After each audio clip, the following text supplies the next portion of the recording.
Whether it's thrills or chills, a game with a strong mood and tone can linger in one's memory. Welcome to WatchMojo.com, and today we'll be counting down our picks for the top 10 most atmospheric games.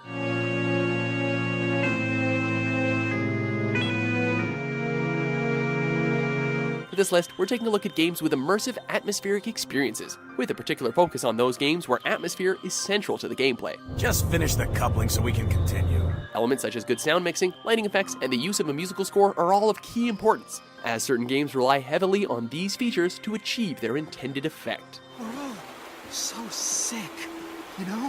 Number 10, Alan Wake. It's a psychological thriller at its core, and a fine one at that. Developed by Remedy Entertainment, the creators of Max Payne, this 2010 title relies heavily on tried-and-true horror elements while still offering an unsettling experience. Telling the story of writer Alan Wake as he ventures through a town beset by supernatural horrors, the game is fully willing to embrace its affection for classic horror.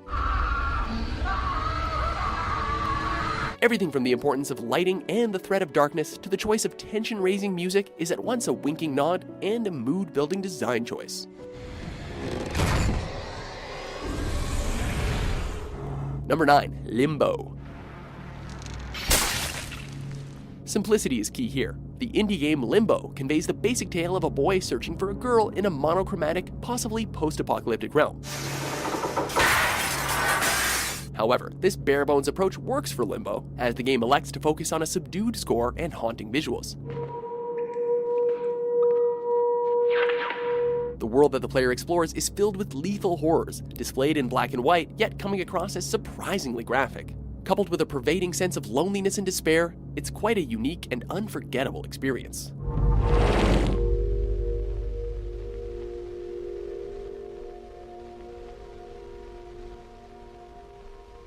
Number 8, Metro: Last Light.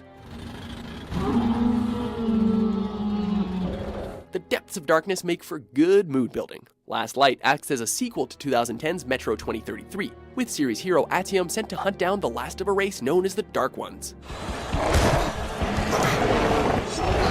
Thus, the players are dropped into a realm in ruin, trekking through dimly lit metro tunnels while coming to blows with other, less amicable survivors. Con, will you shut up or what? The game excels in its embrace of its grim tone. Locations are often derelict, light is limited, and straight-on combat can quickly lead to death.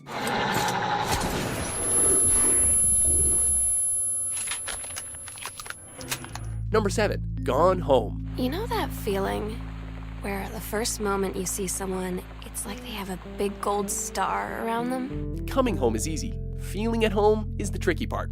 That's the core of Gone Home. On the surface, a straightforward adventure game by developer Fulbright. So much has changed, even just since you've been away. Set in 1995, the game relies heavily on clues in the environment and a restrained presentation to convey a story of budding love and maybe a ghost. You know how mom and dad are. Not exactly super open-minded. The feeling of being alone increases as the player explores more and more of an Oregon mansion, growing alongside a sense of frustration and longing for companionship. They tell you to stick with the group on field trips, Katie. There's a reason for that. Matched by increasingly heart-rending narration and careful use of music, Gone Home is as sympathy-inducing as it is atmospheric. Just listening to the rain on the roof might make you forget that it actually could be a sunny day out there in the real world. Number 6, Riven. Scenic views and puzzles aren't the only things to enjoy here. Riven acts as a sequel to the hit adventure Myst, with gamers again taking on the role of a mysterious figure known as the Stranger. Thank God you've returned. Set forth into the book-set realm of Riven, the player must explore various isles and even other worlds as part of their quest. Perhaps it would be best if you went through first. Throughout its decaying series of locales, the game's non-linear design mixes well with a general lack of human contact, to evoke a feeling of isolation and to prompt reflection. It's quiet and reserved, letting players connect with the experience at their own pace. Perhaps we'll meet again someday. You know where to find me. Number 5, The Vanishing of Ethan Carter. In a similar fashion to Dear Esther, this experience is all about a slow burn to resolution. I know exactly what we're up against. Don't listen to what's in your head. This open-world adventure game casts you as paranormal investigator Paul Prospero, following up on a letter from a young fan. From there, The Vanishing of Ethan Carter plays out as a string of crime scene investigations that dole out information about the mystery at hand in small doses. Ethan, run, goddammit. Go! Get out of here!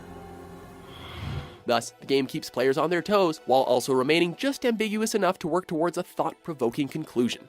This is all helped greatly by the impressive visuals, which you can now see in the Unreal Engine 4 if you've got it on PC. The Adventures of Paul Prospero, Supernatural Detective. Where do you get this stuff? Number 4, Metroid Prime. Something sinister lurks below the surface here, and what a magnificent tone it sets. A joint venture between Nintendo and Retro Studios, Metroid Prime marked the first entry in its franchise to use a first-person perspective, which adds greatly to the building tension. Heroine and bounty hunter Samus Aran's journey across the abandoned planet Talon 4 is one driven by uncertainty, with subdued colors and plentiful ambient sounds.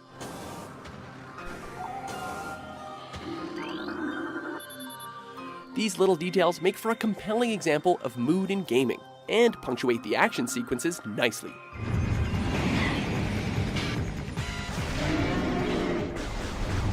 Number 3, Journey. It's a long and at times lonely walk, but no less emotionally taxing for it. The premise here is simple. You are a hooded traveler, walking across the desert in hopes of reaching a mountain peak in the distance.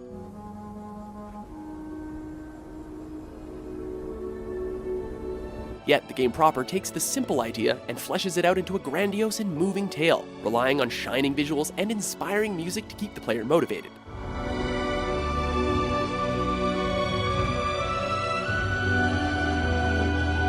Every step taken and every challenge overcome is made more rewarding by the uplifting feelings Journey emphasizes. This emotional voyage was definitely well supported by the Grammy-nominated soundtrack by Austin Winton.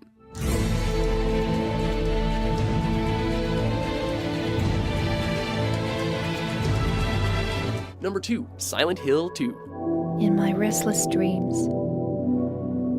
I see that town. Subtlety is something of a lost art, and a vital component to this game's power. Sure is quiet here, huh? I guess. As with many installments of the series, Silent Hill 2 places its hapless hero, James Sunderland, in the titular town and pits him against bizarre, otherworldly creatures. More important than its focus on the supernatural, though, is the game's use of shrouded environments and a haunting soundtrack.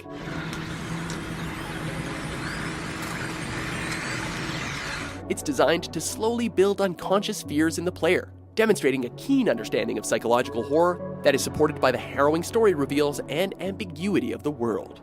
I don't know why, but I just love it here. It's so peaceful. Before we unveil our top pick, here are a few honorable mentions.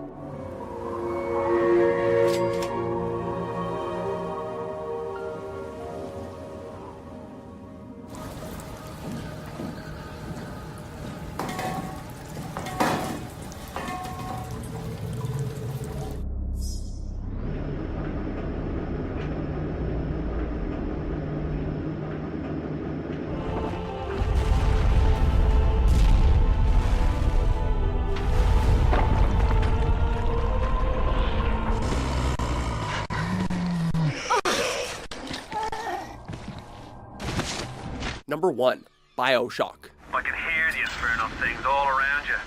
Ryan's eyes and ears. Not unlike its spiritual predecessor, System Shock 2, this first-person shooter thrives on atmosphere building.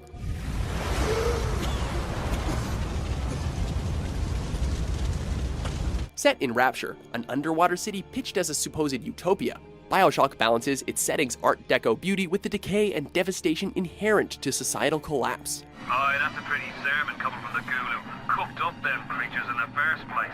Citizens turn feral, passageways are flooded by the sea. The visual experience in Rapture uniformly conveys a tangible sense of despair. An intruder! He is ugly! Ugly! Ugly! Ugly!